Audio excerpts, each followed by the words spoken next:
just giving you here some kind of issues which should be taken care of, like psychology strengths, like emergency planning, like security and emergency concept of operation, like disaster recovery. Just one, one comment on that. In Belgium, after the terrorist attack, which was, I think, about a month and a half ago, it took, since today, you can see that every day we are being affected by what's happened about a month and a half ago. And I think that one of the main things that we should be prepared and should be trained to is to see how we're getting back into normal as soon as possible after something like that happening.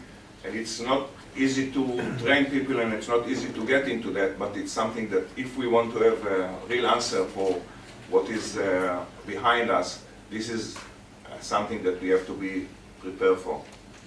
We're speaking about personal security, we're speaking about first aid, we're speaking about a personal toolbox of each of us should have for something having like that. And there are a lot of examples that I can give on the I would say individuals part, but this is something that needs to be taken care of, and there is no questions that this is the right time to do that. Besides the personal one, we have to do a staff training program, definition of the relevant training subject, design of the training needs, development of training course and tools, setting up training environment. All that has to be prepared and to be done.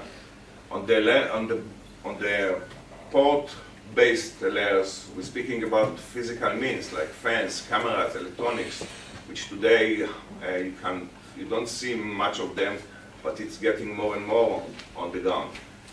We're speaking about all to do with the cyber terrorist attacks. We're speaking about the data analyzing that we need for if we're having such a mass passengers going through the ports every day. And all to do with IT protection and prevention that is needed. Basically, security master plan for each port is, I think, essential, and it's something that needs to be taken care of, and something that has to be planned and implemented as soon as possible. As you know, Israel is a very high-tech country, and there are a lot of systems and a lot of devices which are being used today in the ports and around the ports to make some kind of warning or some kind of security that can be used. And this type of things, it's, with the time and with the high-tech ways that we are getting into that, is very essential for protection and for protect our ports and our life, of course. And on that I can just mention a few of them, which is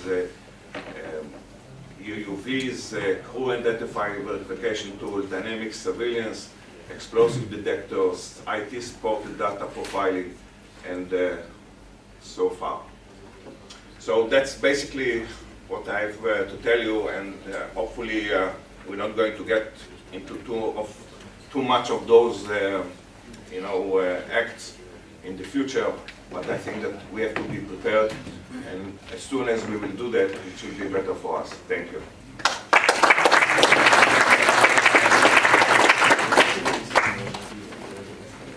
Dov, I found that fascinating, I must admit. Jose, you wanted to say a word on this? Just before the break for coffee. Well, do be, thank you, Alex. I hate it. Do be hesitated when I asked him to come and discuss this issue. He said, well, you guys are not prepared and so forth. It's true that we discussed this like 6 months ago. I think that now we are ready for it. No, unfortunately. Now, my point is just that I think that we need to start exploring these tools and these avenues before something happens. I rather rely on the common sense that we can develop throughout education, industrial common sense, individual common sense, awareness, being aware of. because we have already a number of tools, but we have to have a major accident ship-wise, the Achille Lauro, to have the first convention, the Athens Convention, in terms of the protection of passengers. So conventions, they exist.